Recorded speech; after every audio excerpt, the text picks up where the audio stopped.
amin'ny anaran'ny Ray sy ny Zanaka ary ny Fanahy Masina. Amen. Miarahaba antsika rehetra mahatratra ity Alahady 5 Jolay 2024. Alahady fahadimy manaraka ny Trinité. Alahady ibanjinantsika indray lay loyer vitra vaovao hoe manaiky ho iraka ny mpino. Ary indrindra Alahady ihany koa izay natokantsika fitezam-panahy ho an'ny folo alinday fiangonana miaramila eto Ampahibé, hitondrana mibavaka ny mpitandrina Révérend Dr Mikael Rakototsizafy mianakavy. Koa dia iraka sy olon'i Kristy izahay. Manatrika antsika etona moa i Révérend Dr Rakoto Arivony Solo Arivelo Toavindaza mpitandrina mpampianatra matianina amin'ny fakulté de théologie ao Ambatinankanga. Fifaliana ho anay ny mandray anao re mandray ny mpitandrina tonga soa aty aminay. Andeha ary rahantsika rehetra miredona ny hira sambatra.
Iombona amin'ny vavaka isika.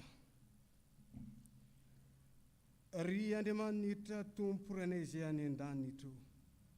Misaotra anao izahay ny amin'ny tombon'andro mpahavelomana nomenao anay, ka ahafahanay miombo mpiderana, midera, mankalaza, manome voninahitra ny anaranao. Jesosy Kristy eo, sitrakay tokoa no hanatrehanao izao fanompo-mpivavahana izay iangonanay amin'ny anaranao izao, ka tena ho fanompo-mpivavahana tsy haroharoam-paratsiana tokoa ny izao iombonanay izao. Fanahy Masino, hamasino izay vahoakanao.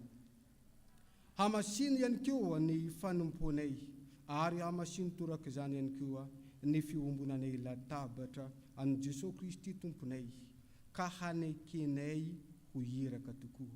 Fa amin'ny anaran'i Jesosy Kristy any no anandratanay izany vavaka fiderana izany, ka iombonanay amin'ilay vavaka ifanampianarana ho anay manao hoe rainay izay any an-danitra. Hamasinina anay ny anaranao, ho tonga anay ny fanjakanao, atao anay ny sitaponao ety an-tany tahaka any an-danitra. Mio anay anisy hanina sahaza ho anay, ary mamelany elokay tahaka namelanay izay meloka taminay. Ary aza mitondra anay ao amin'ny fakampanay, hamanafahana ny ratsy, fanao ny fanjakana sy ny hery, ary ny voninahitra mandrakizay. Amen. Andeha ary mipetraka ny fiangonana.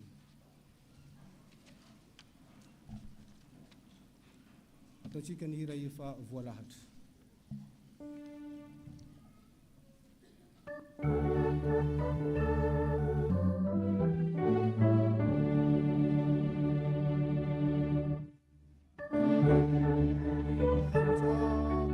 Antai di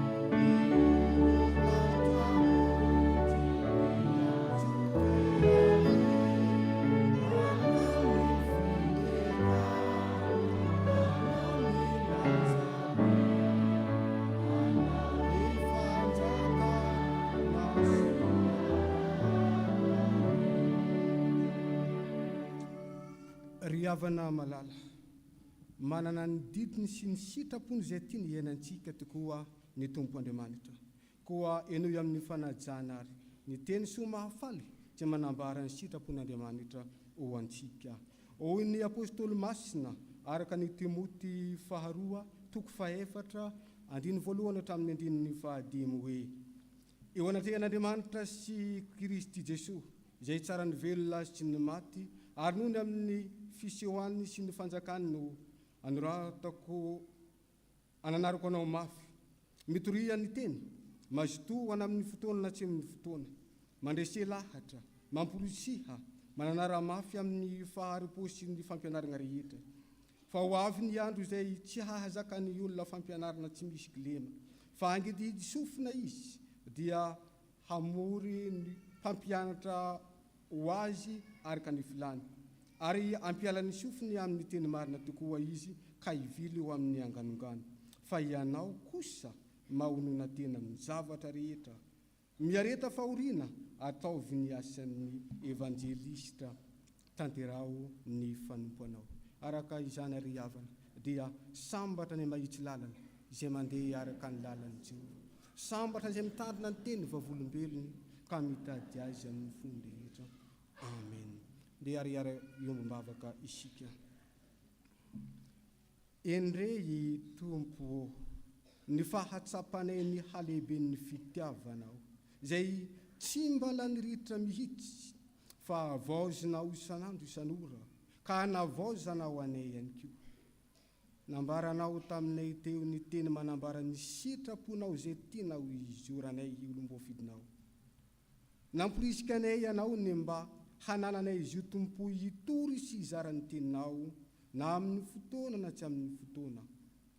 Sitraponao ny handresenay lahatra sy hananaranay mafy amin'ny faharipo sy ny fampianarana rehetra indrindra ny anananay fahononany tena amin'ny zavatra rehetra sy ny fanaovana ny asan'ny evanjelista. Indrisy anefa tompo tsapanay fa tsy misy izay tanteraka mihitsiny amin'izy ireny. Nandika ny didy aman-tsitraponao zahay koa mamindrafo aminay ry tompo avaozy ny maha olom-bafidina ho anay vahoakanao reto ary amin'izao sisa izao dia hiezaka izahay mba handeha araka ny sitraponao menoa ny fifonanay tompo fa amin'ny anaran'i Jesosy Kristy ane no ivalozanay toy izany. Amen.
Andriamanitra miain'ny fivalozantsika tokoa ny tompo Andriamanitra antsika io. Koa reso ampifaliana sy amin'ny fanantenana eo am-pitsanganana ary ny teny sy ho famelan-keloka omen'ny tompo ho antsika. Fa hoy ny tompo hoe, tsarovy izany ry Jakoba, dia ianao ry Israely, fampanompoko ianao. Noforoniko ianao ka mpanompoko, tsy ho adinoiko ianao ry Israely io. Izao efa nandevina ny fahadisoanao tahaka ny fandevina ny zavona, ary ny fahotanao tahaka ny raona, koa miverena amiko fa efa nanavotranao aho. Ho ambara ry havana fa voavela ny elokareo noho ny anaran'ny masina midiran'ny tompo. Amen. Sambatra ny olona izay voavela ny elo sy voasary ny fahotana. Sambatra ny olona izay tsy sain'i Jehovah eloka ary tsy misy fitaka ny fanainy. Amen.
Ny fiangonana ataontsika ny raha voalahatra iomanantsika amin'ny liturjian'ny tenin'Andriamanitra.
Vakina ny teny soratra masina ka ny ao am-bokin'i Joshua toko voalohany vakina manomboka amin'ny andinin'ny 12 hatsahatra amin'ny andinin'ny 20. Joshua toko voalohany vakina manomboka amin'ny andinin'ny 12 hajanona amin'ny andinin'ny 20, izay mivaky toy izao amin'ny anaran'i Jesosy Kristy. Ary ny Robenita sy ny Gadita ary ny antsasaky ny fireneny Manase dia nilazany Jesosy hoe, tsarovy ny teny izay nandidian'i Mosesy mpanompon'i Jehovah anareo hoe, Jehovah Andriamanitrareo manome fitsarana ho anareo ary omeny ho anareo izao tany izao. Ny vadinareo sy ny zanakareo madinika ary ny biby fiomponareo dia hitoetra eo amin'ny tany izay nomeny Mosesy ianareo ety andafiny Jordana. Fa ianareo lehilahy mahery rehetra dia samy voaomana hiady, ka hita eo alohan'ny rahalahinareo hanampy azy. Mandra-panomeny Jehova fitsaharana ny rahalahinareo tahaka anareo, ka mba holovany kosa ny tany izay omeny Jehova Andriamanitrareo azy, dia hiverina ho any amin'ny taninareo ianareo ka andova azy. Dia ilay nomeny Mosesy mpanompon'i Jehova anareo ety andafy atsinanan'ny Jordana.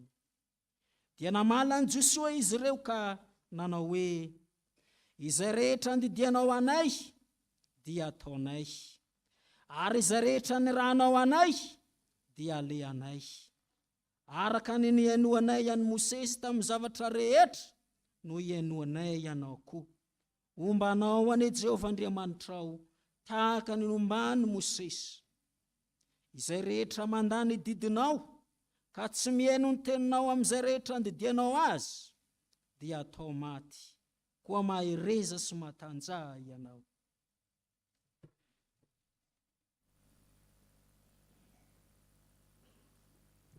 Toizantsika ny vaky teny nalaina tamin'ny epistily Korintiana faharoa toko fahadimy andiny fahaenina ambin'ny folo ka hatramin'ny faharaika amby roapolo. Korintiana faharoa toko fahadimy andiny fahaenina ambin'ny folo ka hatramin'ny faharaika amby roapolo. Vakitsika amin'ny aran'i Jesosy Kristy Tompo. Koa dia tsy malala olona intsony araky ny nofo isika. Eny, na dia nahafantatra ny Kristy araky ny nofo azy isika, ankehitriny dia tsy fantatsika araka izany intsony izy. Koa raha misy olona ao amin'ny Kristy dia olom-baovao izy. Efa lasa ny zavatra taloha, indreo efa tonga vaovao ireo. Fa izany rehetra izany dia avy amin'Andriamanitra, izay nampihavana antsika tamin'ny alalan'i Kristy, sady nanome anay ny fanompoana fampihavanana. Dia izao, Andriamanitra ao amin'ny Kristy no nampihavana izao tontolo izao taminy ka tsy nanisany fahadisoany, ary efa napetrany aminay ny teny fampihavanana.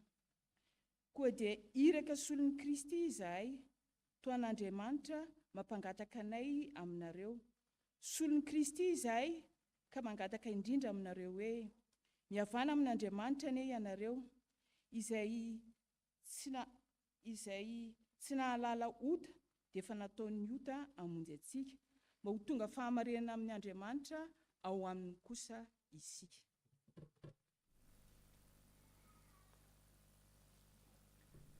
Filazantsara araka ny Jaona toko voalohany andininy fahadimy amby telopolo ka hatramin'ny faharoa amby efapolo. Jaona toko voalohany andininy fahadimy amby telopolo ka hatramin'ny faharoa amby efapolo. Rehefa hita dia vakitsika eo am-pitsanganana. Amin'ny anaran'i Jesosy, noho ny ampitson'iny i Jaona dia mbola teo ihany niaraka tamin'ny mpianany roa lahy, ary nahita an'i Jesosy nitsangatsangana izy ka niteny hoe, indro ny zanak'Ondrin'Andriamanitra. Ary ireo mpianatra roa lahy ireo, rehefa nandre azy ny teny dia nanaraka an'i Jesosy. Ary noho nitodika Jesosy ka nahita azy ireo nanaraka dia niteny taminy hoe, inona no tadiavinareo?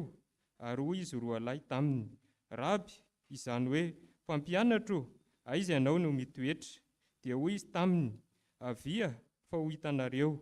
Dia nandeha izy ireo ka nahita izay nitoerany, ary nitoetra teo aminy tamin'izany andro izany. Ary efa tokony ora 10 tamin'izay, i Andrea rahalahin'i Simona Petera no iray tamin'izy roa lahy, izay nandre ny tenin'ny Jaona ka nanaraka an'i Jesosy. Ary izy no nahitany Simona rahalahiny aloha dia hoy izy taminy, efa nahitany Mesia, izany hoe ny Kristy izahay. Dia nitondra azy ho any amin'ny Jesosy izy. Noho nibanjina azy Jesosy dia niteny hoe, ianao ny Simona zanak'i Jaona, ianao dia antsoina koa hoe Kefasy, izany hoe Petera. Amen. Ray masonao, manamasinanay amin'ny fahamarinana, ny teninao ny fahamarinana. Amen.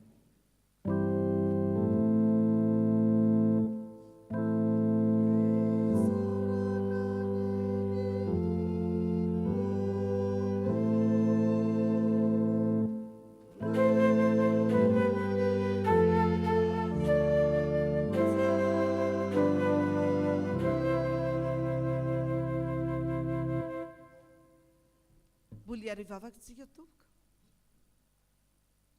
Nisaotra anao izahay ry Andriamanitra ray zanaka fanamasino fa mbola nomenao fotoana afaka nandre ny fivakin'ny soratra masina izay mirakitra ny sitraponao. Tompo, omeo anay mandrakariva ny fanamasina, anazava ny fonay sy ny sainay, ahaizanay mandray izay tianao ambara aminay, ka ho zary fiainanay izany fa tsy hompian'ny mpanadino ka mitaka ny tenanay izahay, ary ianao ihany koa no anampy anay amin'izany, mampatsiahy anay izay rehetra efa renay sy ampianarina anay mba ho iraka, tsy hampalahelo anao fa havita izay anirahanao anay izahay. Dia omba iara ny mpanomponao fanamasino izay irahanao eo eto aminay ankehitriny hitondra izany afatrao izany, fa voninkiana anao izay mpanomponao. Amin'ny anaran'i Jesosy Kristy no anaovanay mivavaka. Amen. Maso toerana ry havana.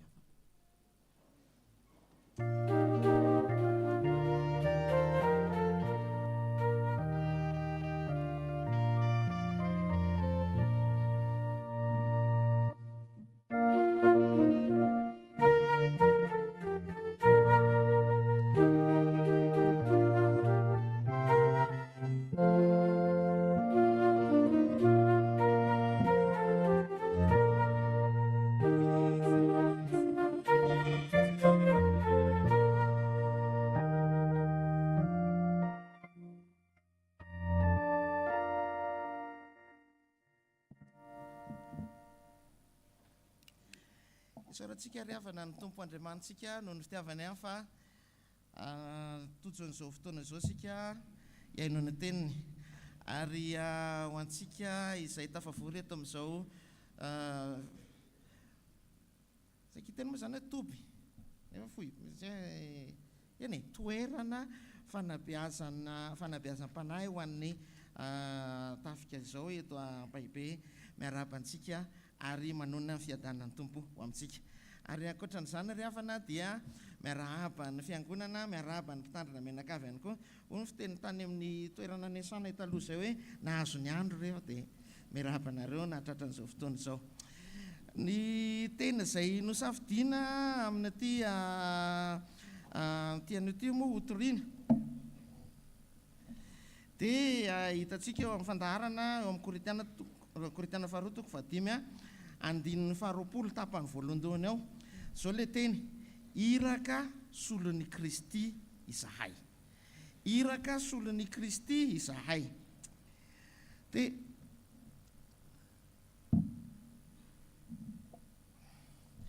mampatsiahy manokana ry havana fa io Andriamanitsika io tsy hoe Andriamanitra mipetra-potsiny izy io. Raha jerenao zao ny soratra masina dia namorona izy, nahary izy, nanao fanekena izy, namonjy izy, fa akoatran'ireny ry havana dia anisan'izay mampiavaka azy ihany koa rehefa jerenao ny soratra masina dia maniraka izy. Ary ty alady an'io ty zany ampatsahivana antsika manokana fa Andriamanitra mbola maniraka mandraka ty androany ty Andriamanitsika. Dia no jerentsika manokana ary zao dia ny olona ary zany rehefa ira Kristy ahoana tsara moa zany, ahoana tsara, inona no mahirak'Andriamanitra azy, inona ny fenitra takiana aminy. Ary izy ty ry havana ny mahiraka Kristy tsy hoe satria ianao natsoina dia voa dia misalotra an'le menamena ohatranay ohatra zao ihany, fa tadidio fa ianao izay manatrika eto misy antso ny Tompo aminao ary misy anirahany anao. Dia zao inona ary ny fenitra takiana aminy. Dia zao ry havana ny amalitsika an'izany ho jerentsika avokoa ny perikopa anankitelo. Dia ny amalitsika voalohany azy dia zao: ny irak'Andriamanitra dia olona miaona amin'ny Kristy. Veriko ny irak'Andriamanitra dia olona miaona amin'ny Kristy. Ary amin'ny Jaona toko voalohany ary zao misy an'izany. Jaona toko voalohany manomboka ny 5:7 moa ny vaky tenitsika. Ny zavatra hitantsika eto amin'ity Jaona toko voalohany ity dia zao: rehefa rehefa niaraka tamin'ny mpianany Jaona mpanao batisa dia avao dia niteny tamin'ny mpianana izy, iny le zanak'ondrin'Andriamanitra. Dia ny zavatra nitranga le mpianatra Jesoa, mbola tsy mpianatra Jesoa izy ka moa zany, le mpianatra Jaona lasa nandeha nanatona an Jesoa ary nanaraka an Jesoa. Nandao an Jaona izy anaraka an Jesoa. So rehefa na ny zavatra mahavariana, i Jaona tsy tonga dia afaka nampanatona an'ireo mpianan'ireo an Jesoa, fa efa niona tamin'ny Jesoa izy aloha, dia avy eo nampiona n'ireo mpianan'ireo amin'ny Jesoa indray. Ny lesona ngeza be zany eto zao anankiray aloha, ny olona miaona amin'ny Jesoa natao hampiaona amin'ny Jesoa. Averiko a, ny olona miaona amin'ny Jesoa natao hampiaona amin'ny Jesoa. Enjanako aloha ty pilipitranareo ty ry paster fa dia kely a, tsisy pelipele.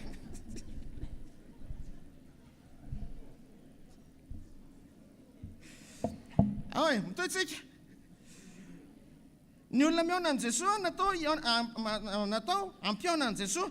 Io safidy io, safidyn'ny Jaona zany no hoe nampahafantatra ny Jesoa tamin'ny mpianany hoe iry olona iry Jesoa iny dia zanak'ondrin'Andriamanitra. Safidyn'ireo mpianatra no nandeha nanaraka an Jesoa. Zany ry havana, mitaky safidy io, safidy ny handao izay efa nitoerana teo aloha, safidy ny handeha hanaraka an'i Kristy, ny safidy ny hampiaona amin'i Kristy.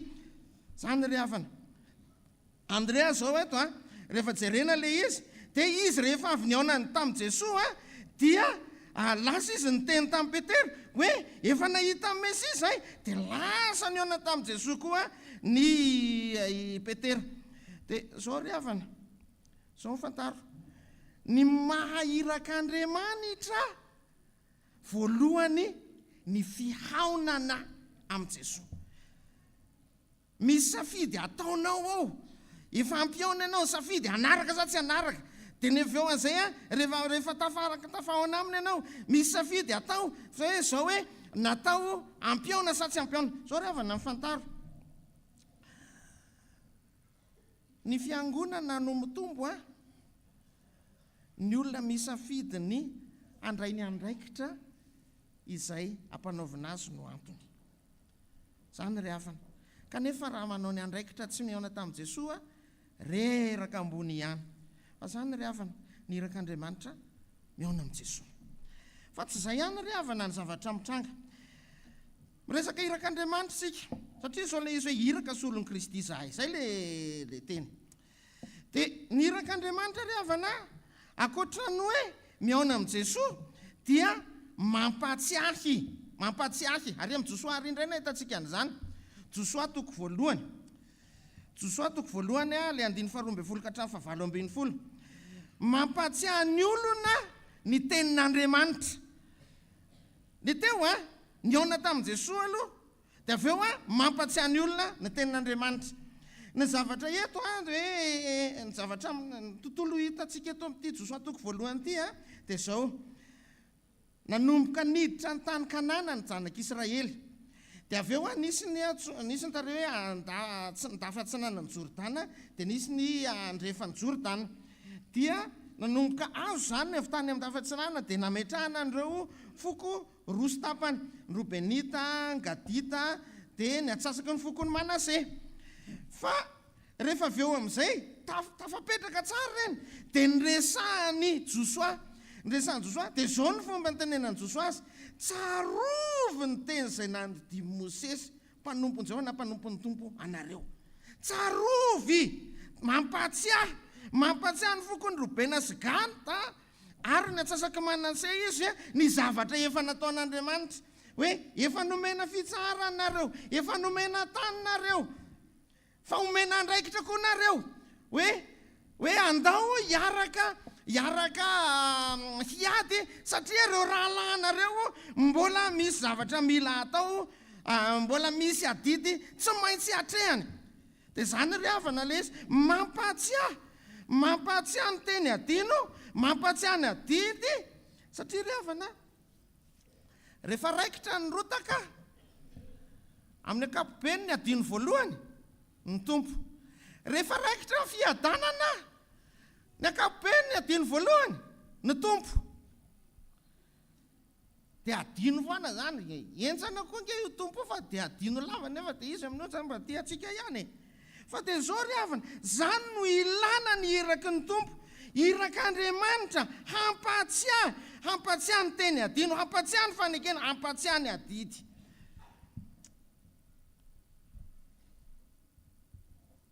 tsy voatery hoe tsy maintsy zavatra ilaza zavatra vaovao mandrakariva fa mampatsiahy ny fahamarinana zay tsy miova izy ty ry havana andro tondrana ny ambavaka ny mpitandrina moa dia anisan'ny zavatra zay ny fampiresahana tsy tamin'ny mpitandrina teto fa nisy olona fampiresaka taminay zay dia zao raha ohatra ka salama daholo ny olona rehetra ny olona very asa voalohany izy ny very asa voalohany dokotera raha ohatra mahay daholo ny olona rehetra io zany ny olona very asa voalohany raha ohatra ka endry daholo ny olona rehetra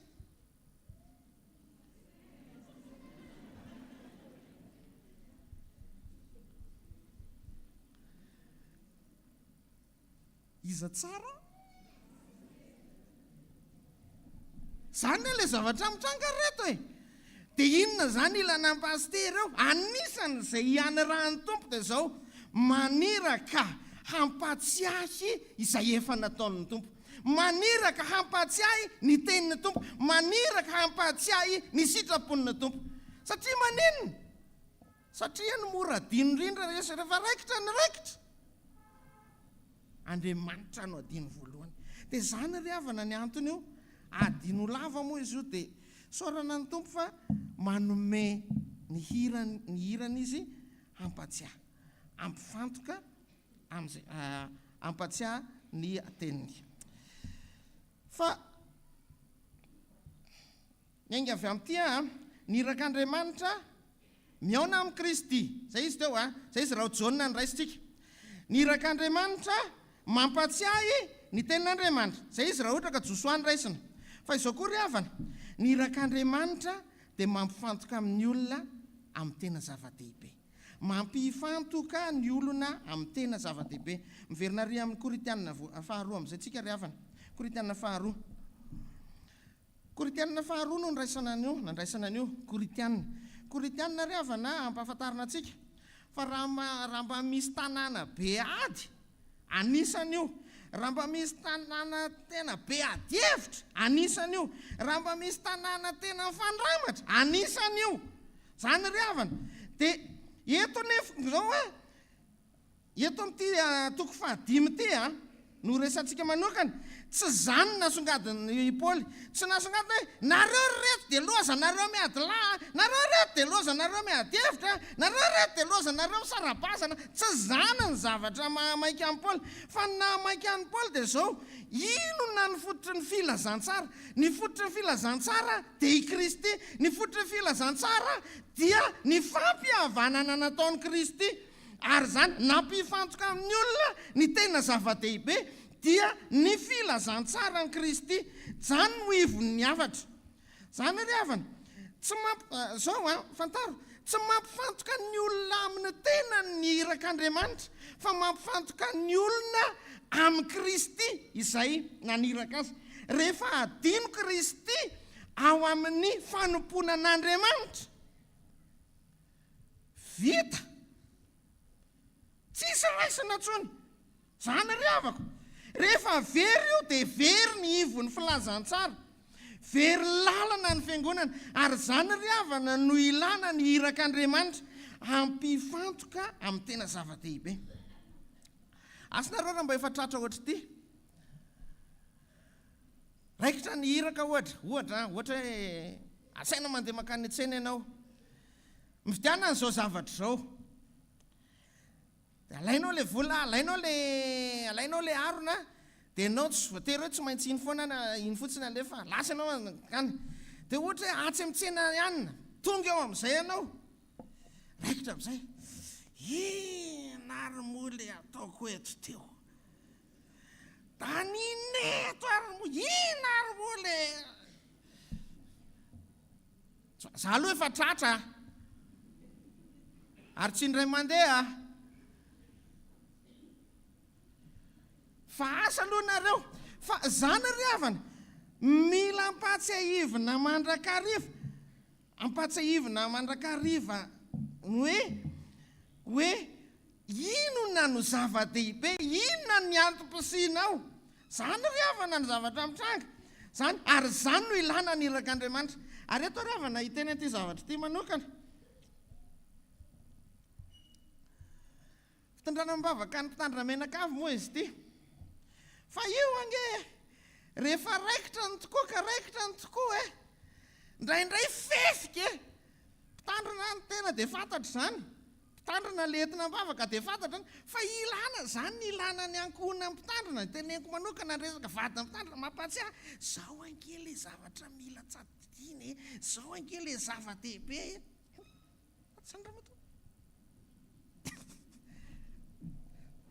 asa aloha raga io raha ny teny hoe andiso an'izany fa ny alo manao an'izany fa zany io zany ry havana ny irak'Andriamanitra mampifantoka amin'izay zava-dehibe ho an'ny Koritiana izy zao dia zao ny fihavanana amin'ny Kristy ho an'ny fiangonana izy inona no andrasan'Andriamanitra aminao dia mila ifantohana zany ry havana zany ry havako amaraparana ry havana amaraparana dia ny zavatra anankiray izay mba hitako tamin'ity herinandro ity dia mba zaraiko aminareo tsy hita moa fa mba mahita ny tena dia mba zaraina rehefa manoratra dia misy hoe izy 970 990 hoe izy any rehefa mandeha ny resaka ekôlôjia dia izy 2021 dia afon'izay ina ary zany izy dia nijery zany izy zany dia inona zany izy zany ny izy dia miresaka fenitra arahana hoe rehefa ohatra ka manao an'izao dia zao ny antsoina hoe fenitra arahana io tsy kisendrasendra fa misy zavatra arahana io dia rehefa arahanao iny dia lasa manome zavatra kalitao dia zao ry havana tady tio hoy ny tenin'ny tompontsika aoka ho tanteraka ianao satria tanteraka ao Jehovah-Andriamanitra ao zany hoe Andriamanitsika mihitsy zany ny mpanara-penitra ary raha ny irak'Andriamanitra zany mila manara penitra dia inona ny fenitra mahirak'Andriamanitra dia ireo ry havana no ampatsiahivin'ny tompo antsika amin'ity anio ty ny fihaonana amin'ny Kristy ny fampatsiahivana ny tenin'Andriamanitra ny fampifantohana amin'izay zava-dehibe ireo ry havana ireo no fenitra dia zao natson'ny Kristy ho iraka ny mpitandrina mianakavy manatrika eto natson'ny Kristy ho iraka isika zao natson'ny Kristy ho iraka natsony ho zanany natsony ho irany dia zao zany no zavatra takian'Andriamanitra amintsika fa rehefa zany no zavatra ataotsika dia zao afaka manao zavatra araka ny fenitr'Andriamanitsika ary afaka miteny eo anatrehan'Andriamanitra sy eo anatrehany hafa iraka solon'ny Kristy zahay amen.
mendrika zadena tsuna ka toki afanilana ite tanako tantanana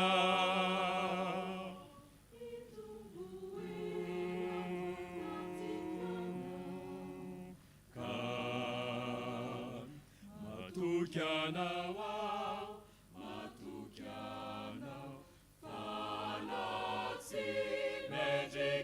zadena suna ka matuki afanilana iti tanako tatanana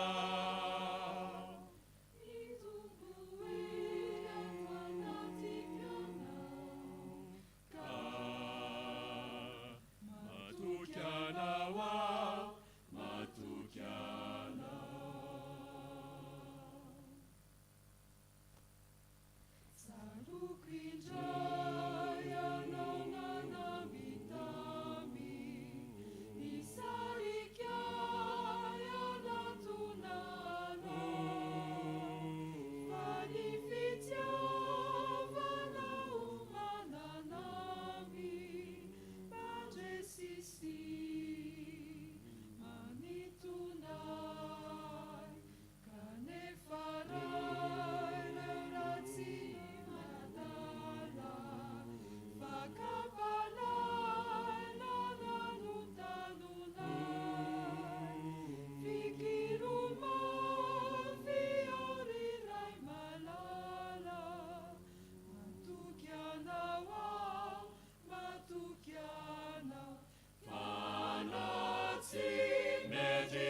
zadena suna ka matuki afanilana iti tanako tatanana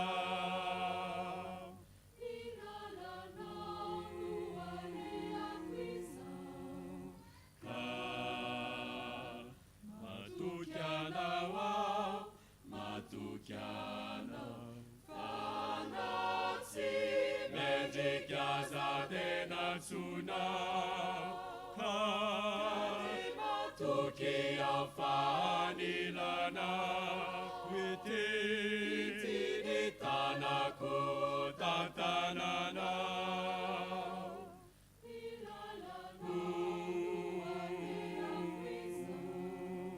ka matukiana wa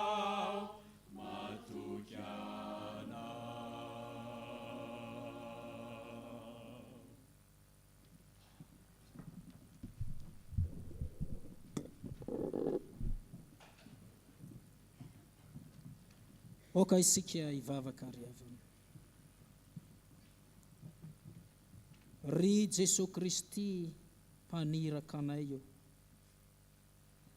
Indray zao ny fifalinay, ny aravonay, satria tsy navelanao diso anjara amin'ny vatsy mpanahinay izahay amin'ity anio ity. Nomenao anay ny teninao ilay teny fiainana, ary nanambara taminay ihany koa ny amin'ny sitraponao izay tianao iainanay sy andehananay mandrakariva. Misaotra Tompo fa voky ny fanahinay. Nambaranao taminay Tompo fa ny irakanao Andriamanitra dia miona aminao Jesosy Kristy. Ary tsy vitany miona aminao ihany, fa mampiona ny hafa aminao ihany koa. Ary tsy zay ihany, fa ny irakanao Andriamanitra dia mampahatsiahy ny olona ny amin'ny teninao, ny amin'ny fahamarinanao, ny amin'ny fahatsaranao. Ary mampifantoka ihany koa ny olona amin'izay tena zava-dehibe. Inona moa no zava-dehibe? dia ny fihavanana, ny fibanjinana anao Jesosy Kristy ho ivony ny fiainana. Jesosy Kristy tomponay io, zava-dehibe aminay tokoa no nare izany afatra izany tamin'ity anio ity. Ka ny angatanay aminao Jesosy, ny ampitehirizanao izany afatra izany ka hoentinay iaina eo amin'ny fiainanay sy amin'ny fanatantrahanay ny irakanao. Tondram-bavaka zahay amin'ny ity anio ity, satria tsy miafina aminao Tompo, ny ivon'izao fotoana tantranay izao, dia ny fitondranam-bavaka ny amin'ny ity ray aman-dreninay, Reverend Dr Mikael Mianakavy, izay isan'ny irakao, izay ny rainao, Anabe Itaiza, ato amin'ity sapely militaire ity. Andriamanitro, araka ny teny fampanantenana nomenao, ianao dia momba azy, mitarika azy, manolotsaina azy amin'ny alalan'ny fananao masina, mba ahafahany manatanteraka izany asanao izany. Ko ankehitriny mangataka izay, ny anomezanao hery, ampitombonao mandrakariva ny fahasalamana, ny fahazotoana, ny fitiavana anao, mba ahafahany izy ireo ijoro vavolombelona amin'ny fanatanterahana izany irakanao izany. Ary matsara mitondram-bavaka ihany koa Tompo izay, ho an'ny iraka rehetra n'aiza n'aiza no misy azy. Ary ianao Andriamanitra dia miantso ny olona ary maniraka fa saingy ny iraka izay ampanaovinao Tompo no samihafa. Ko matsara ao anatin'izany reto kristianina rehetra reto dia ny rainao avokoa. Ka ianao ane Tompo no mba hitarika azy, mba ahafahany matanteraka izany iraka izany. Vavaka izay ho an'ny firenenay, ianao Jesosy Kristy no Tompon'ny fahefana rehetra, fa indrindra na ny an-danitra na ety an-tany, na amin'ny fanjakana ety an-tany zany na amin'ny fanjakana an-danitra. Koa mivavaka izay amin'ireo mpitondranay maro samihafa, iasan'ny fanahinao masina ne, hitarianao anoloranao saina azy amin'izay ankasitrahanao sy masoa ity firenenay ity. Ataonay izany vavaka izany amin'ny anaranao ilay Jesosy Kristy Tompo sy ny antso ary maniraka may. Amen.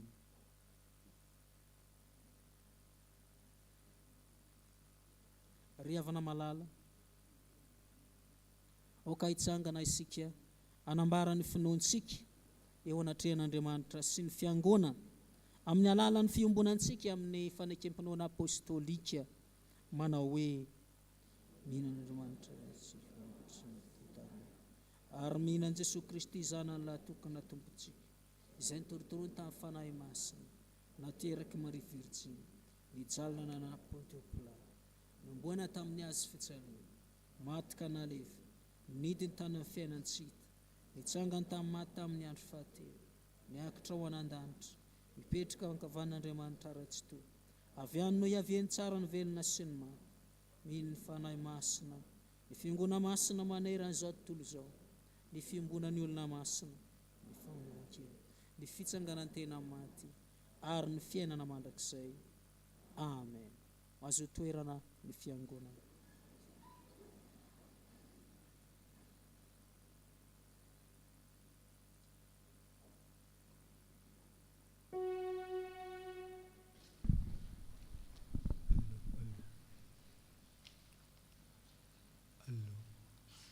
Andeha isika iombona amin'ny rakitra ataontsika mialohan'ny asa vavolombelona. Iombona isika ho amin'ny fanaovana ny rakitra aloha.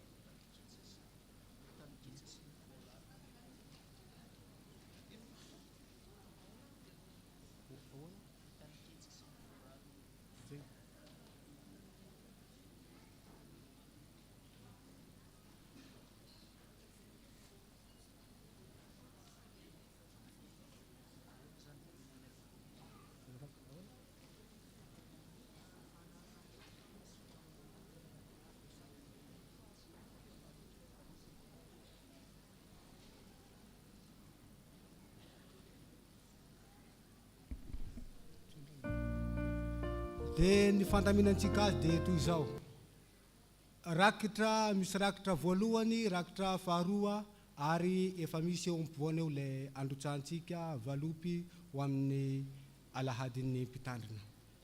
Dia toy izany anaovantsika azy.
Itafika ya ruas o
Jesu,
Petraka ny fiangonana.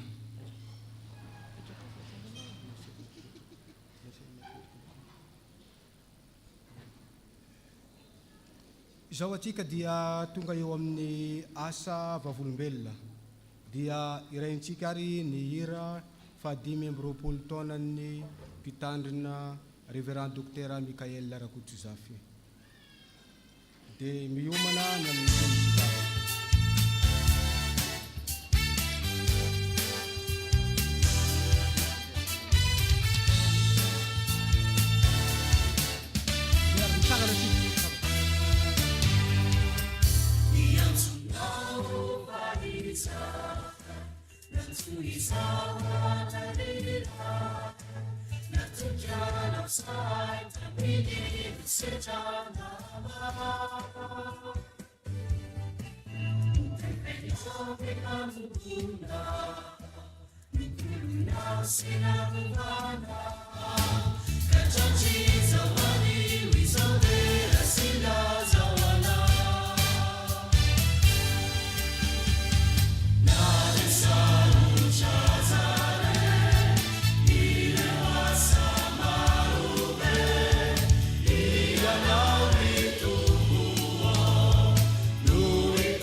Petraka ny fiangonana.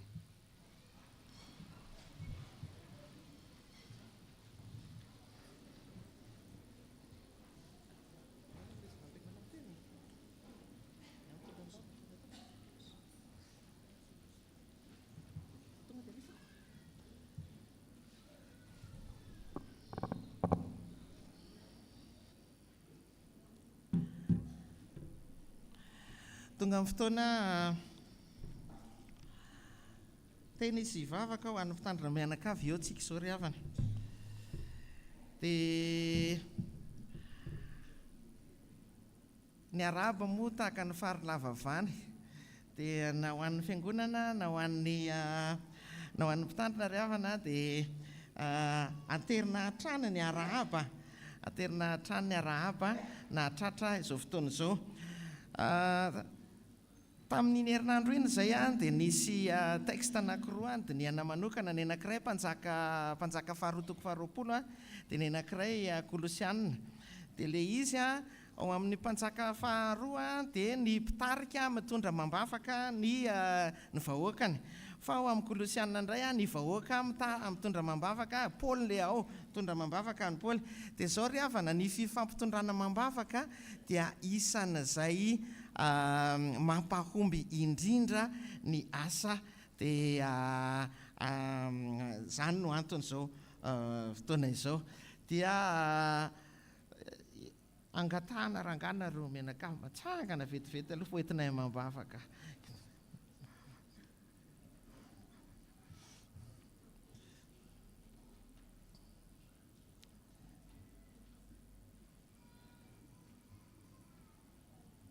dia izy efeto ihany dia andaontsika hitsangana hitondra azy amambavaka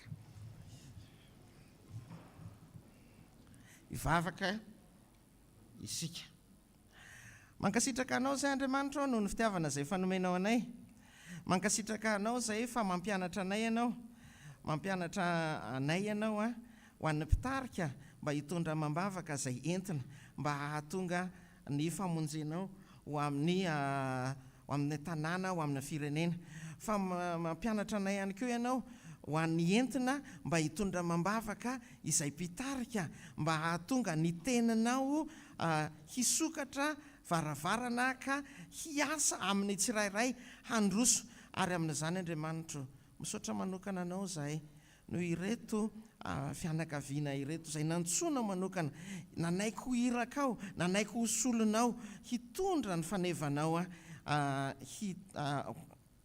hahatonga ny fitaizana eto amin'izao toerana izao sy amin'ny firenena misy anay ihany koa mba ho araka ny sitraponao mitondra mambavaka azy ireo izay Andriamanitra azy mba ampatsiarovinao sy ampijerenao anao hatrany izy mba hitan'ny herin'ny fiarahana sy ny fanarahana anao fa eo koa ny vady amanjanany ny ankohonany ny fianakaviany Andriamanitra angatahany aminao mba hampaherezo tsy mora foana tsy akory zany zavatra izany zany toerana izany fa hampaherezonao izy ireo Andriamanitra dia mankasitraka anao zahay tompo malalo no ny amin'izay rehetra efa nataonao ataonao amin'ny ankehitriny ary mbola hataonao amin'ny rahatrizay ho voninahitra ao an'izany amin'ny anaranao Jesosy amen.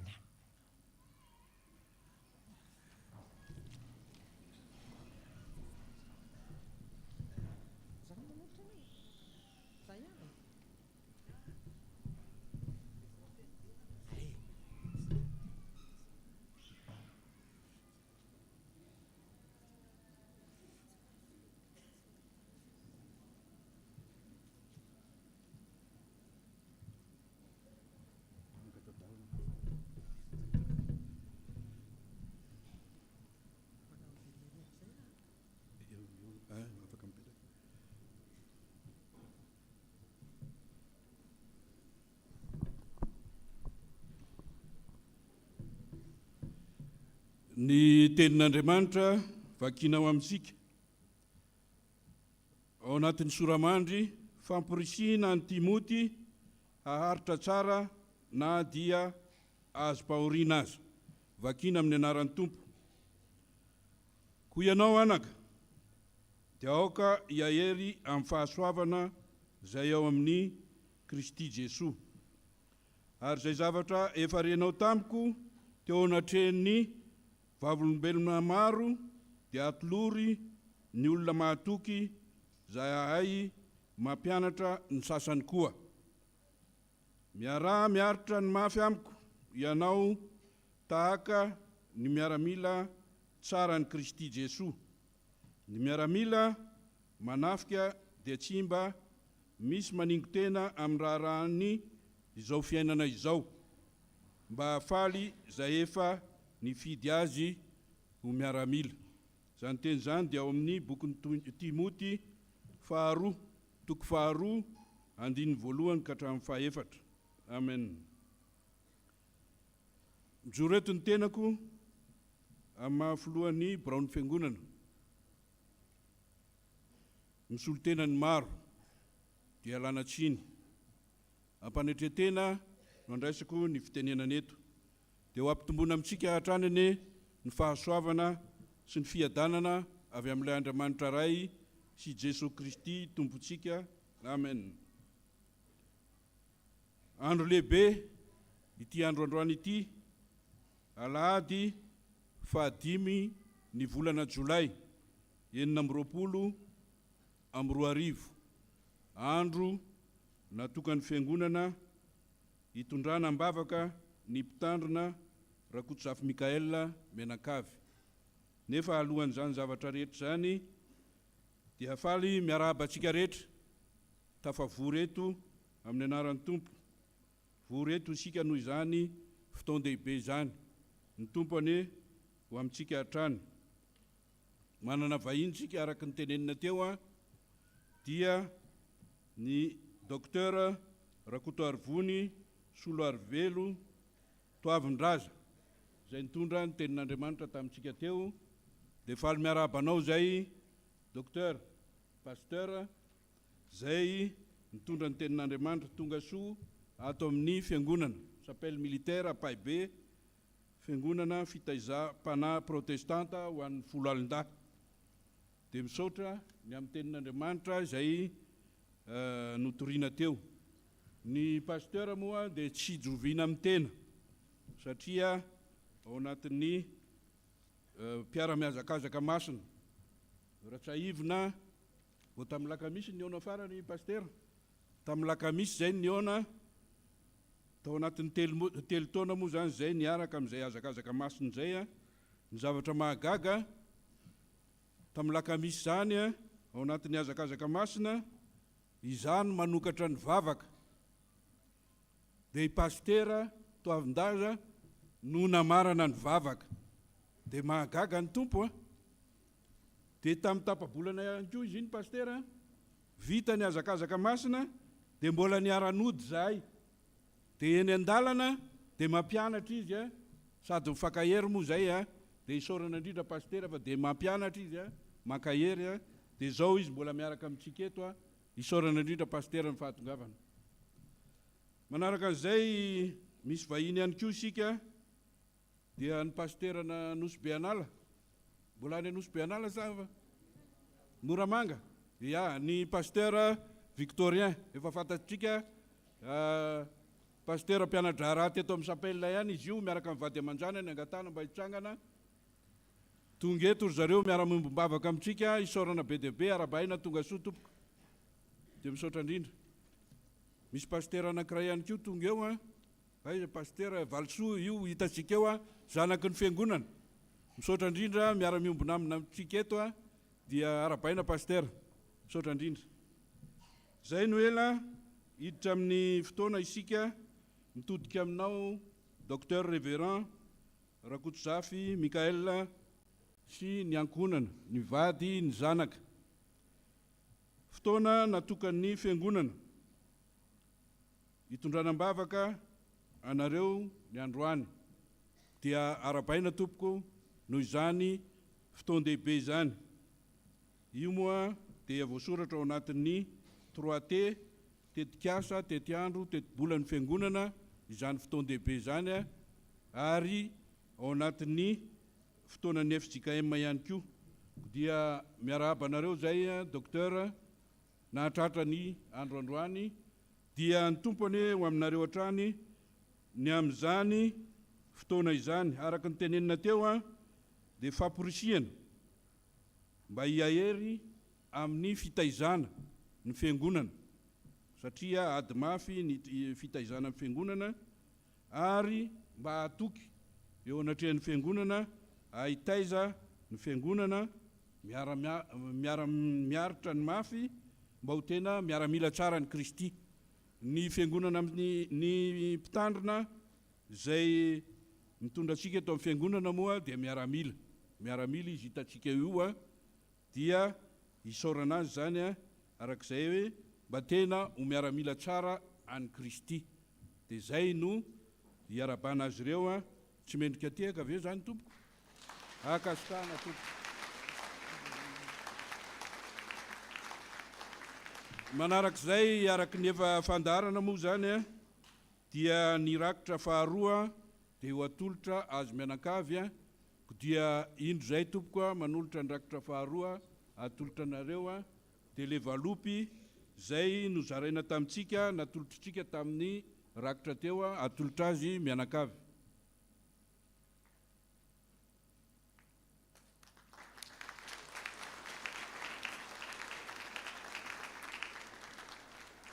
Dia ho fiarabana dia araky ny fanaontsika moa zany a antsona ny ray aman-dreny rehetra, ny olona, ny diakona, ny barom-piangonana, ny filohan'ny tarika isanisany a hiakatra hiarahaba ombaimbady tompoko a, ny pastera zay manatrika antsika eto a no mitarika. Dia ny voninahitra ho an'Andriamanitra irery ihany.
ho an'Andriamanitra irery ny voninahitra.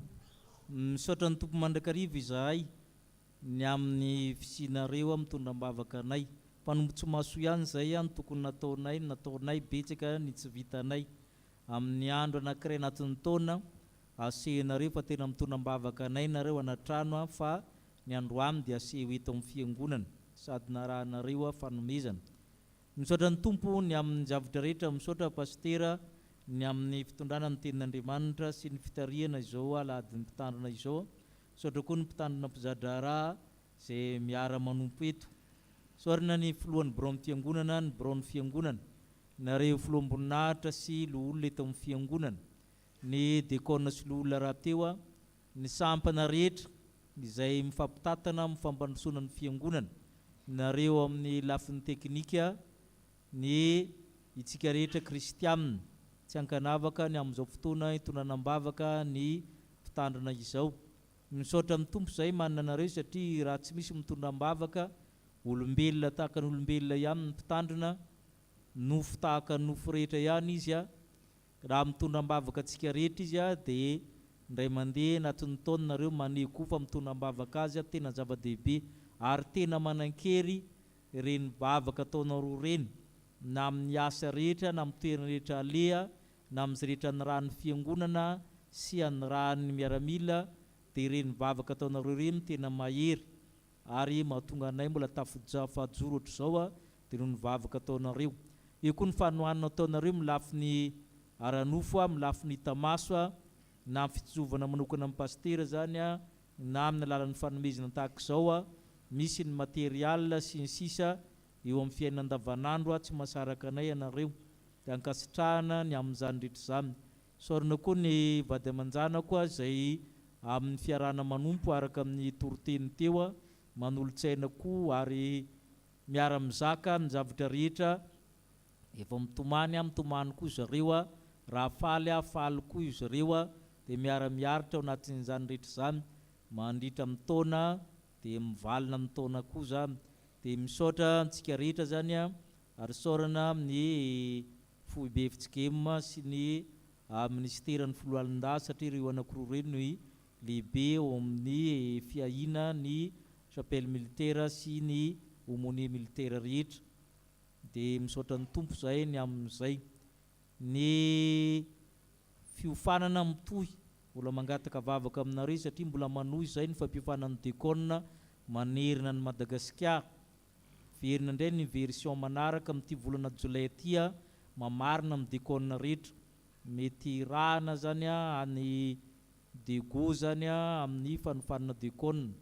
Vita io mandimby koa ny fiofanan'ny mpitandrina izay mbola za ihany koa ny tompona andraikitra an'io manerina ny Madagasikara. Misy centre 7 any Antsiranana, Mahajanga, Vatomandry, Morondava, Ambositra, Fenirivesta, Folopointe no misy ny centre anankiray zany tsy latsaky ny pastera eo amin'ny 520 eo zany isaky ny centre zany. Dia tsy maintsy mandeha mamonjy centre anankiray moa fa tsy afaka mizara. Dia ny zava-dehibe zany dia fitoranam-bavaka ka miroso avy hatrany mirojom-bavaka isika, zany ny zava-dehibe ifanolorantsika zany.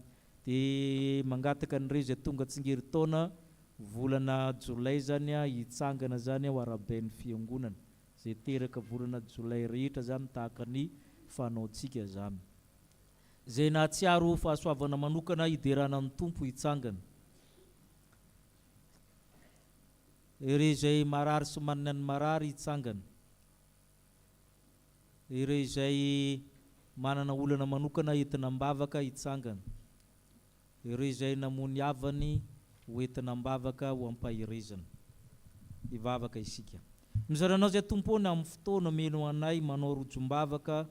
Ny fiasan'ny vavaka ny marina dia mahery indrindra, ary ny vavaka ataonao eto dia tena eninao, ary ianao Andriamanitra no mampijoro anay. Ifampitondram-bavaka, mifampavaha ianareo ka mifamela heloka ho ianao. Dia mivavaka izay ho an'ireo izay namony havana.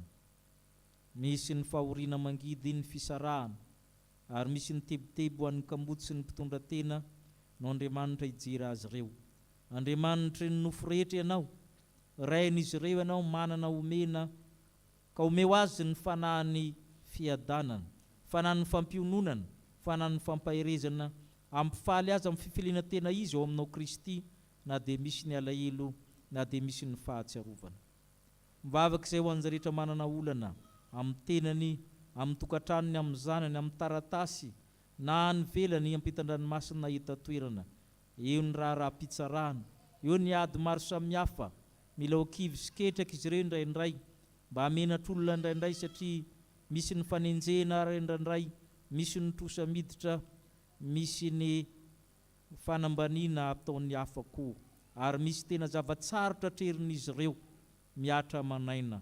No Andriamanitra hijery azy ireo, menao fanahy mahery fa tsy fanahy osa, ary ianao hanala ny fandrika raha misy ny fandrika, ataovy tahaka ny fandrika tapaka ka manidina ny vorona, dia ho afaka amin'izany olana izany izy, fa ianao Andriamanitra dia amin'ny Jehovah ny tany sy rehetra ao aminy, ka anao ny fahefana anandandry sy etỳ an-tany hatrany ambamin'ny tany.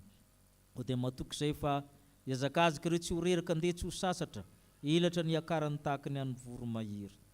Misy ny marary hita amin'ny fiangonana, amin'ny toeram-pitsaboana, anan-tokantrano, amin'ny toeram-piasana, satria tsy maintsy miasa ny sasany na dia tsy salama azy. Eo ny hafana anatafahoatra amin'ny toerana sasany, eo ny atsika mamanala aty aminay kosa amin'ny toerana hafa.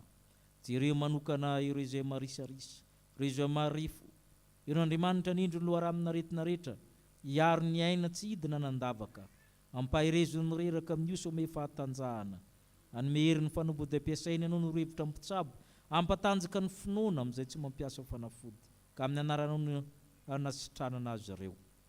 Ianao Andriamanitra manome anay, nanome zavatsoa an'ireo tavanay ianao, fahasoavana ra-panahy, ra-pananina, ra-nofo, fahasoavana hita maso, fahasoavana tsy hita maso. Ianao no manome, nisy ny tadiavin'ny fatratra, nandondona izy dia nivoainao, nitady izy dia nahita, ary indraindray misy ny atsembohana mafy sy ny tebiteby, misy kosa menao na dia matory ara, satria ianao dia mahay manome moatra no izay ngatahanay. Dia miara-pala amin'izy ireo izahay, manome voninahitra anao, manefa Andriamanitra tsara sady mpanao tsara ianao. Tratry ny tsingerin-taona reto avanay ireto, nanisany andro, nomenao fahendrena, ka ny safidin'ny fiangonana ilazana fa velon'aina trapa-monjena izy ireo. Itombo taona, itombo fity, androso eo natrehan'Andriamanitra izy ireo. Menao ny fiadanana izy ireo, na amin'ny kely na ny lehibe, na vavy na lahy. Ianao Andriamanitra hitarika azy ireo hanome izay iriny, ianao Andriamanitra hitatana azy ireo, ka arabaina amin'ny anaranao izy ireo, nomenao fofonaina mahavelona. Maro ny tiany angatahana na nipetraka na ny mitsangana, no tokotamy, eny ny manaraka amin'ny tambajotra. Ianao Andriamanitra tsy manome tsy fohifohy, tsy manome vato ho solony mofo, na mena rano solony hazan-drano, mahay manome moatra no izay angatahanay ianao. Mahalala ny antsipirian'ny fiainanay ianao, ny mampalahelo anay, ny manirikiry anay, ny mahafaly anay, ny maharavoravo anay, eny ny mahamenatra anay, fantatrao, ka omeo araka ny haben'ny fonao, ary atanjahany finoany tsiraray, matoky izay fa anome izany valim-bavaka izany ianao, ary fisaoranay sahady, satria rehefa mangataka ianao dia efa misaotra ary mino fa ho tonga izany dia ho tanteraka amin'ny aranao izany. Eny amin'ny aran'i Jesosy Kristy irery ihany no anandratany vavaka. Amen. Dia mirary soa tsika rehetra, misaotra tompoko.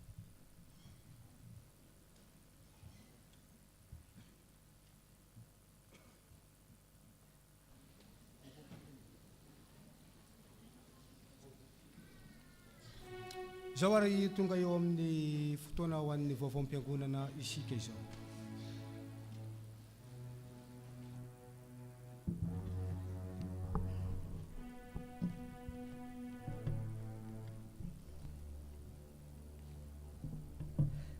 Dia miarahaba antsika mpianakavy fonona amin'ny anaran'i Jesosy Kristy nahatratra ny andro anio. Mahay ny zavatra rehetra ao amin'ilay mampahiry ahy. Filipianina 4:7 ny 7:20.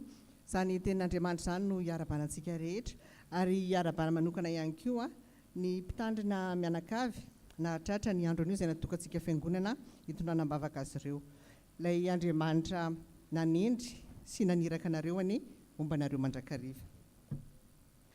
Tozo indray ny raha ny fiangonantsika, fanasana avy any ivelany. Fiangonan'i Jesosy Kristy eto Madagasikara toeram-panomanana mpitandrina Ambatonakanga, sehatra teolojika ho an'ny laika setela. Ary izay mijinja dia mandray karama ka mamory vokatra ho amin'ny fiainana mandrakizay. Filazantsara ny Jesosy Kristy araka ny Jaona 4:4-7. Fanasana, fifaliana ho an'ny fianakaviam-ben'ny setela no manasa anareo anotrina ny fanompoam-pivavahana famoahana ny andian'ny mamory 4:20. Izany dia atao ny sabotsy 12 Jolay 2024 amin'ny 2 ratolakandro ao amin'ny FJKM Tranovato Ambatonakanga. Avy amin'ny mpitandrina sy ny biraon'ny fiangonana. Araka ny efa nambara tamintsika dia manana ireo mpitandrina mizatra raha misa 3 isika izay avoaka amin'ny faram'ity volana Jolay ity. Koa isika rehetra izay manam-paniriana anohana azy ireo dia afaka manatitra mivantana izany ao amin'ny birao mpitandrina mizatra raha na ao amin'ny biraon'ny sekretariat. Ho fanomanana izany famoahana izany indrindra dia manomana zavatra ho amidy amintsika ny vadin'izy ireo ao amin'ny sous-sol rehefa mirava ny fiangonana, koa manasantsika rehetra anjifa izany. Isaoran'Andriamanitra fa totosa ho maly sabotsy maraina ny fiofanana izay nentin'ny mpandimbola amin'ny fiangonana ny arana tamin'ireo birao ansampana, sampanasa ary ny fikambanana rehetra teto amin'ny fiangonana. Isaorana ihany koa ireo rehetra izay tonga nanatrika izany. Andray fitenenana ny filohan'ny komity fankalasana ny jobily volafotsy mpitandrina ao aorian'izao vaovao izao. Avy amin'ny sampana Dorcas, atao amin'ny sabotsy 12 Jolay ho avy izao ny vondrom-bavaka izay fanaontsika isaky ny sabotsy voalohan'ny volana. Atao amin'ny fotoana io ihany koa ny jery-todika ny sampana Dorcas. Makasitraka ny fahatongavantsika ary mirary soa. Avy amin'ny sampana VFL, mijanona ny mpikambana rehetra miaraka amin'ny RFA rehefa mirava ny fiangonana fa iona amin'ny pastor Torah isika andinika makasika ny tafika masina. Avy amin'ny sampana sekoly alahady, miverina ny rantsana taniketsa ny hariva amin'ny 3 ora tolakandro. Ampahafantarina isika fa mbola mandray mpianatra ny SAM amin'ny volana Jolay ity, mariana fa ao aorian'izao dia 2 na 3 taona ny fampianarana. Nitohatra ny ankoa ny fampianarana sekoly alahady isaky ny alahady amin'ny 7 ora maraina. Avy amin'ny sampana tanora kristianina, amma volan'ny tanora kristianina ny volana Jolay dia manomana varotra mofomamy sy masira izy ireo ao aorian'ny fanompom-pivavahana any maraina. Rakim-pisaorana, mahay ny zavatra rehetra ao amin'ilay mampahery ahy. Filipiana 4:7-10. Fisaoran'Andriamanitra no nahafahako baka avec mention atolotra ho an'ny pasteur Michael. Rakim-pisaorana, salamo fa 120:9.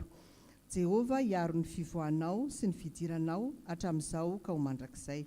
Misaotra an'Andriamanitra noho ny fitahiny sy ny fahasoavany tamin'ny asa rehetra vita. Mitalao ny fitariany sy ny fiarovany hatrany mba hantanteraka ampahendrena ny andraikitra napetrany. Rakim-pisaorana atolotra ho an'ny mpitandrina Rakotsafy Mikaela sy ny mpitandrina mizatra raha. Rakim-pisaorana, Korintianina 2:12 tapany A. Nefa hoy izy tamiko, ampoanao ny fahasoavako, fa ny heriko dia tanterahina amin'ny fahalemena. Misaotra indrindra Tompo, fa tena henoko ny fahasoavanao tokoa na ny tenako na ny ankonako, indrindra ny fianakaviana kely misy ary dia mbola matoky anao hatrany izahay.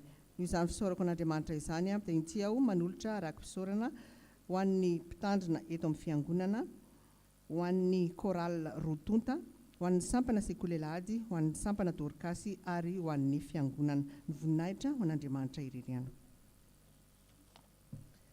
Rakim-pisaorana noho ny fahazahoana diplôme de doctorat ho an'Andriamanitra irery ny voninahitra. Rakim-pisaorana tondrona ho an'ny mpitandrina Rakotsafy Mikaela ary ho an'ny fiangonana. Misaotra sy mankasitraka ny ireo fahasoavana sesehena narotsaka ao taminay mianakavy kely ka nahazoanay fahasalamana ary ihany koa nahafahan'ny zanakay fanadinana. Rakim-pisaorana tononona ho an'ny sampana sekoly alahady. Fisaorana, ny vadiny, ny zafiny, ny zanany, ny zafiafiny, ny fianakaviana iray manontolo dia maneho ny fisaorana ny mpitandrina ny biraon'ny fiangonana, fikambanana diakonina sy loholona, ny sampana velona rehetra, ny sampanasa amin'ny fikambanana, ny komity jobily, fa 520 taona mpitandrina, ny fiangonana chapelle militaire Paibe iray manontolo, tonga ny dododo sy nampahery anay tamin'ny fahalasan'ny reninay Rahary Malala ny anay Estera, tsara levenana amin'ny maty enikaja enim-boninahitra amin'ny velona. Andriamanitra manakaream-pahasoavana ny amaly fitianareo. Fisaorana, Andriamatora Zafindrabe Rindra sy anitra mianakavy dia maneho fisaorana amin'ny fiangonana ny mpitandrina diakonina sy loholona ny sampana VFL tonga ny dodododona ampahery tamin'ny alasan'ny rainay Ramorasona Edmond ny 24 Jona lasa teo. Ilay Andriamanitra manakaream-pahasoavana ny amaly fitianareo. Ny fianakaviana dia nanolotra fararakitra ho fanoizana ny asan'ny fiangonana. Dia toy izay indray ny raharaha ny fiangonantsika ny voninahitra ho an'Andriamanitra ireriana.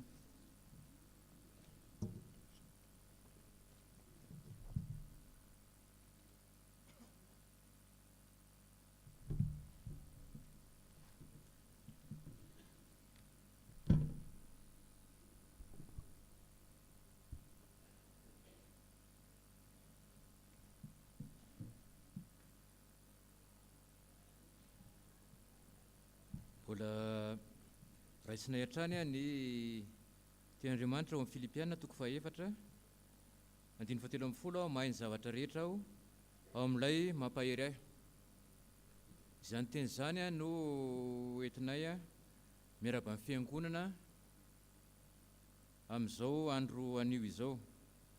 Izay ny tena koa izay misolo tena ny komitiny jobily jobily volafotsy fankalazana ny 520 taona sy ny 20 taona mitandreman'ny Docteur Révérend Rakotsafy Mikael Mivady sy ny fianakaviana. Miaraban'izy ireo ihany koa tamin'ny fahatotosana ary sorana ny tompo ny tamin'ny fitrotrona am-bavaka ataontsika hitamaso teo. Taoren'ny fanatarahantsika ihany koa ny fankalazana ny ivon-jobily iny dia mbola mitoy hatrany ny hetsika ho tanterahantsika. Dia misy zany ny firaketana antsoratra fanokafana boky zany firaketana antsoratra sy ho fahatsiarovana mipetraka ary manasantsika mpiray finoana amin'ny fanatarana izany izay nehoantsika antsoratra na antsary ny tantaram-piainantsika tao anatin'ny finoana ny rahantsika tamin'ny Révérend Docteur Rakotsafy Mikael sy ny fianakaviany. Asehoantsika eo zany ny fiainana ny rahantsika taminy, ny rahantsika nanompo ny arahany taminy tao anatin'izay 20 taona sy 20 taona ny rahantsika tamin'izy ireo izay. Io dia ankoatran'ny boky volamena izay efa naseho sy navoaka atsika ary no efa nisy nanoratra tao nametraka ny firaritsoa. Fa ity indray mitoraka ity zany dia misy boky hosokafana manokana ametrahantsika ny tantara tsotsotra tao anatin'izay azakazaka ny rahantsika tamin'izy ireo izay. Mety afaka metraka sary ihany koa anatin'io boky io dia ataontsika antsoratra zany le izy ho fahatsiarovana izao jobily volafotsy zao. Dia apetrako tantara ho amin'ny fiangonana sy ho an'ny mpitandrina mianakavy. Ny soratra izay apetraka atsika na ny sary izay apetraka atsika miaraka zany dia efa afaka apetraka ao amin'ny biraon'ny ray aman-dreny mpitandrina manomboka androany ka hatramin'ny farany volana septambra izao. Dia manantena hatrany ny fandraisana anjarantsika. Raha misy fanazavana fanampiny dia afaka manatona ny ray aman-dreny mpitandrina antsika. Fa io zany na tantara mampalahelo, na tantara nahafinaritra, na tantara nahasoa ao anatin'ny fiazakazantsika amin'ny fanompoana dia afaka apetrakanao ao amin'io boky, ao amin'io tantara antsoratra io daholo na ny sary. Ka dia manentana antsika mianakavy amin'izany. Misaotra tompoko, ho an'Andriamanitra irery ny voninahitra. Amen.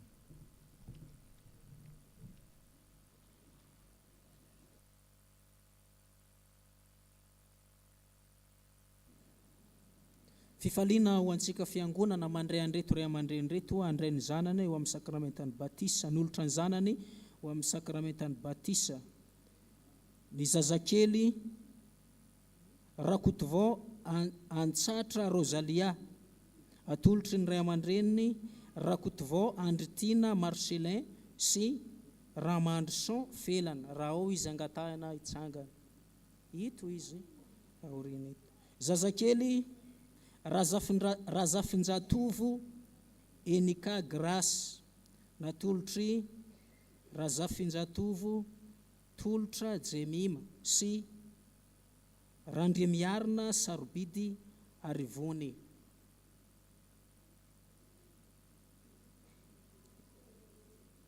Ry zareo amin'ny sisin'ireo.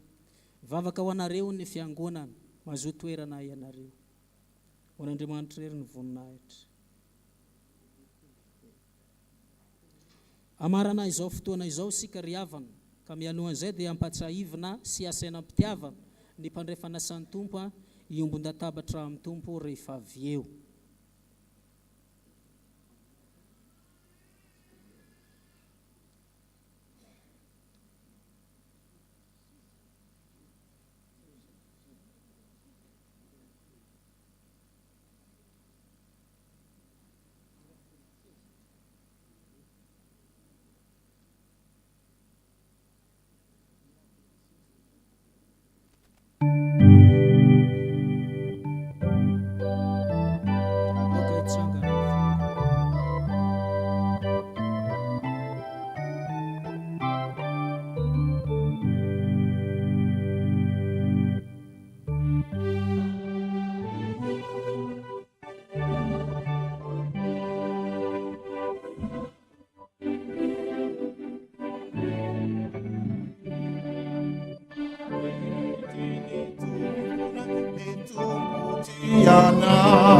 Pansakati pamindra futerai na hiyana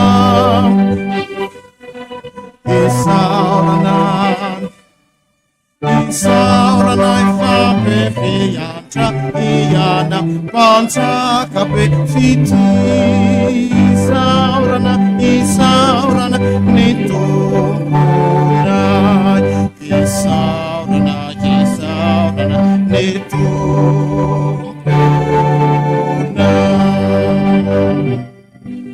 Itaniati manfafitahiana ninahani tariki mamuka Yesu famikisituku nivukatatsara seuvasitu manampandanan terrainani annatanya Andrea Manicai, Tizalikiza Haiza, Manami Hiranai,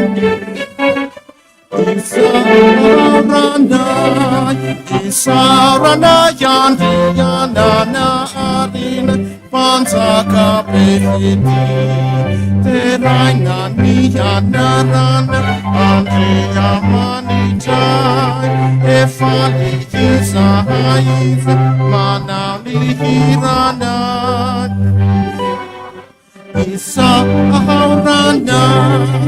Isaranai, Andiyana Arina, Panzaka Pefiti, Jehovah Tumpunai, Isaranai, Andiyana Fabe fitini tumpuna nitumputiana Pansakati pamindafu terai na hiyana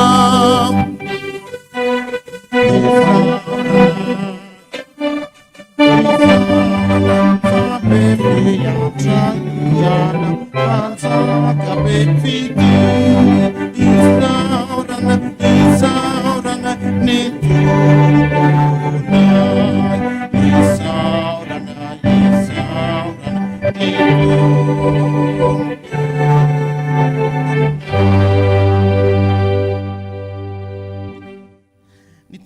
miarasa amintsika ny tanteraka ny tsodranomasina izay tononona amin'ny anarany. Iainanao ane ny tompo amin'ny andro fahoriana, hitondranao amin'ny afo ane ny anaran'Andriamanitra Jakoba. Ahatonga famonjenao anao amin'ny fitoerana masina ane izy, anoana anao avy any Ziona. Hanome anao arak'izay iriny fonao ane izy, ary ahatanteraka ny fikasanao rehetra. Amen. Petraka ny fiangonana, manao vavaka manginisika.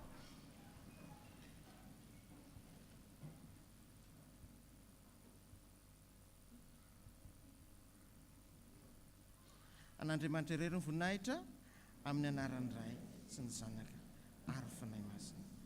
Amen.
Misy ny famangina rehefa mirava ny fiangonana, misy ireo namoyavany mbola nisy tsy nahavita ny famangina isika tamin'ny taontaon-tsiry dia mamangy ny fiangonana rehefa mirava namoy ny reniny izy ireo.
Ary tamin'ny taona nahafatesany ozy mpanjaka nahitako ny tompo nipetraka teo amin'ny seza fiandranana avo sady manerinerina ary nebakeba ny akanjony na femin'ny tempoly.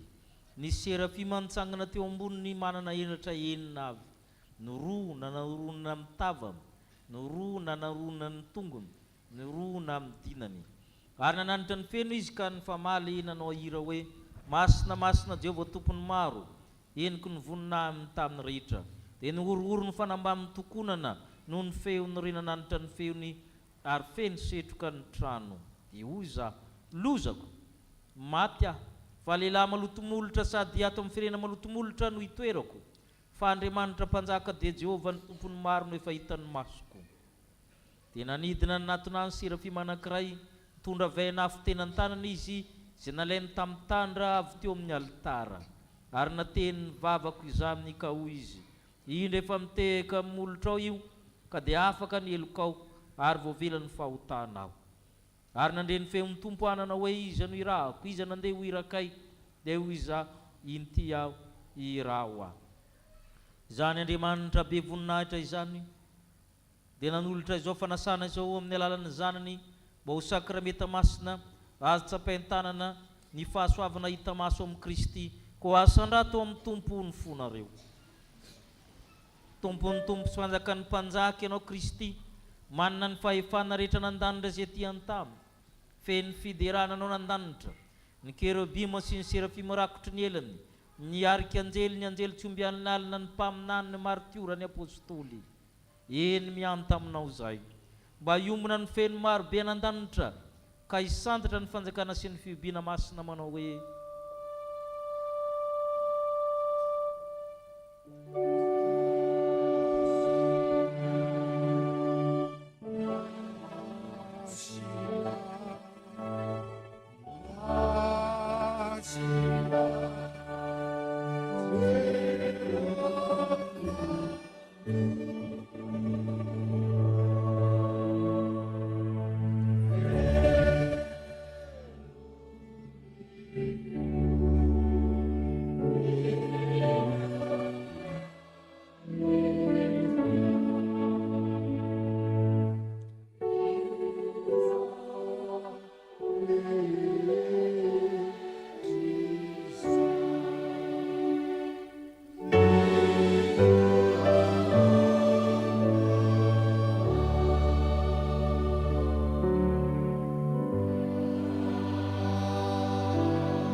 ny teny fanorenana izao sakrameta masina izao.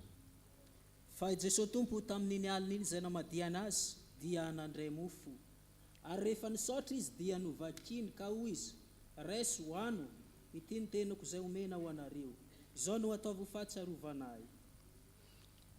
Dia arak'izany koa nikapoka rehefa nihinana dia hoy izy: misy tro amin'ny tenareo rehetra fa ity ny rako, dia amin'ny fanekena vaovao izay latsaka ho any rehetra ho famelan-keloka, izao natao ho fahatsiarovana ahy, naovinanaovina no misotro ianareo. Fa naovinanaovina ianareo ny mihinana itony mofo itony sy misotro amin'ny kapoaka, dia manambara le fahafatesan'ny tompo ianareo mandra-piaviny. Amen. Ivavaka isika atsiaro ny asa-pamonjen'i Kristy sady angataka ny fanahy masina. Ry tompo ray nan-danitro indreto izay manao ny fahatsiarovany nahatongavany zanaka olona, ny fijaliany sy ny fahafatesany, ny fitsanganany avy amin'ny toerany maty, ny fiakarana amboninahitra sy ny fonany mandrakizay ho anay. Miandry sy mitalao ny firenena izay, satria naniraka ny fanahy masina ianao, ary ny fanahy masina maniraka ny fiangonana. Ko mianta aminao zay raio, mba afenao ny voninahitra ny fanatim-pisaoranay, ta io tanteraka izao sakrameta masina izao, endry Kristy le tokana, endry Kristy le tanteraka le naterina indray mandeha monja ho anay teo amin'ny azo fijaliana. Ry tompo ray nan-danitro, oka hiasa aminay ny fanahy masina, le fanahy miara milaza amin'ny fanahy anay fa zanak'Andriamanitra izay, izany fanahy izamino hana masina anay, ahatsarovanay tafara marina tokoa amin'ny nofo amindran'ny Kristy rehefa miombona amin'ny mofo sy ny divay izay. Ko mianta aminao zay ry fanahy masina, amasino ny mofo manambara amin'ny tenan'ny Kristy, amasino torak'izay amin'ny divay mba nambaran-dran'ny Kristy. Fanao Andriamanitra tanteraka ny teny zanako amalalanao, satria amin'ny alalan'ny Kristy sy miaraka amin'ny Kristy, ho aminao Andriamanitra rehetra tokoa, mba mifiraisina amin'ny fanahy masina ny laza sy ny voninahitra rehetra mandrakizay. Amen. ny mofo izay vakintsika dia firaisana amin'ny tenan Jesosy Kristy tompontsika izay no vakina ho antsika. Koa satria iray ihany ny mofo, isika koa dia tena iray ihany isika na dia maro azy, fa isika rehetra dia samy mandray amin'izany mofo iray izany avokoa. Ny kapoky ny fisaorana zisorantsika dia firaisana amin'ny rano Jesosy Kristy tompontsika, ny rano fanekena vaovao izay nalatsaka ho antsika. Oye Jesosy Kristy, andeha fifavoatra avokoa zao ny zavatra rehetra. Hipetraka isika amin'ny fizarana ny mofo sy ny kapoka anao ny hira voalahatra.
Sangana isika nitretena.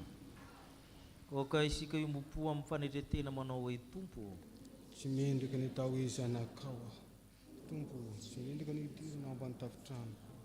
Tompo, tsy mendrika ny tsiriko na izay tsy mitsomby ny latsaka avy amin'ny atabatrao akory aho. Kanefa hoe ianao hoe izay manatinahy dia tsy mba ho laviko mihitsy. Ny mofo haninay ry Jesu.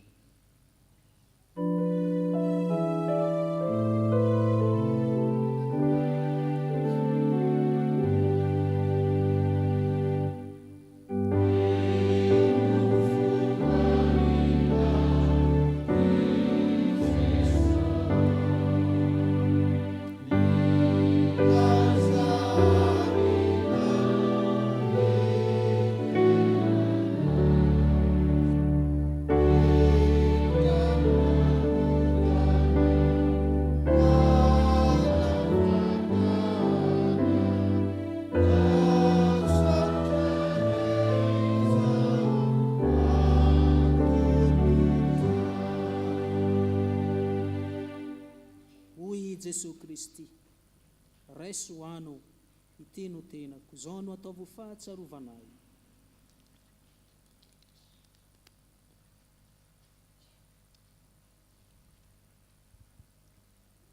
Misotro ny divay zahay izao.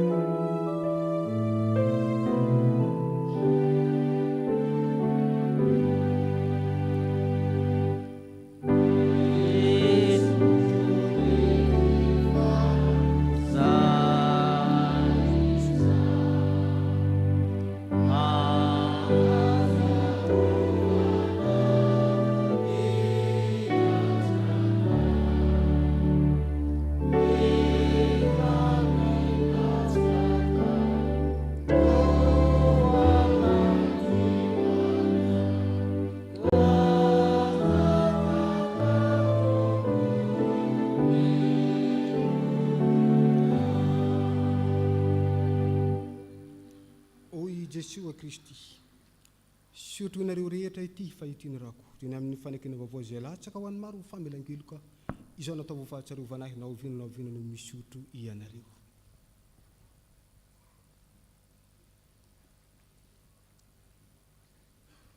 Misaoranao zay Tompo, fa nandray arak'izay mety izy ho sakrameta masona izao, any-panahy mahavoky zany, ary sakafo mifanjakany lanitra, maranata, avia Jesosy Tompo, mamy ny fitianao.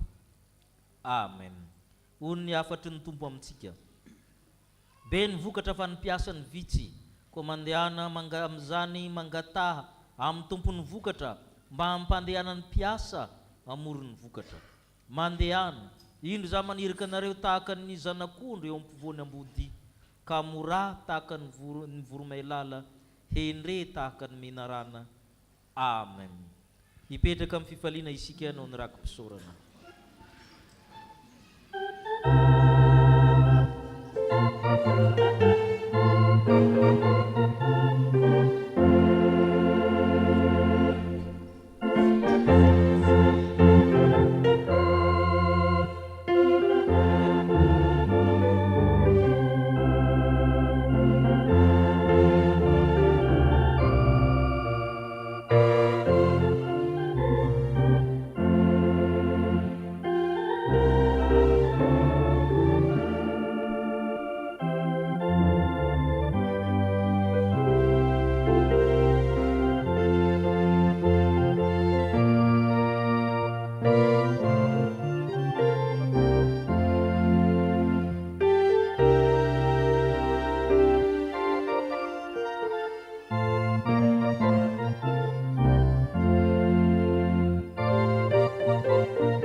tsara le foko mba ankalaza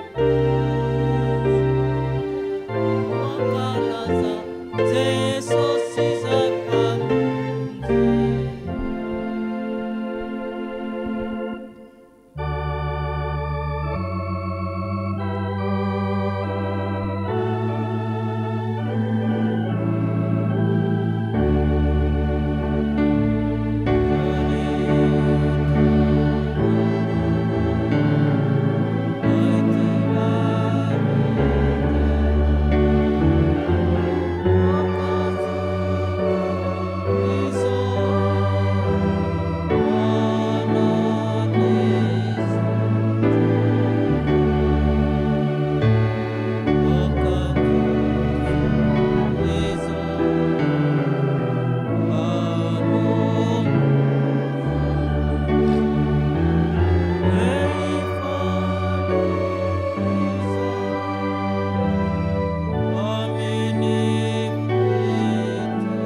pamirapirira mitavana aminareo eneny to ka hiantra nareo nanatra mitavana aminareo eneny to ka anome anareo fiadana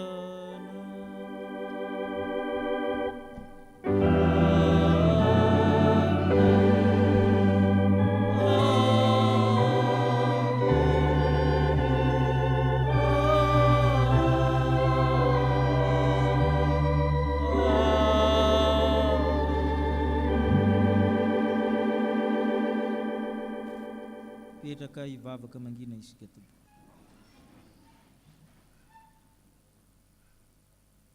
fahiraka solon'ny Kristy izahay ho an'Andriamanitra irery neny voninahitra amin'ny anarany iray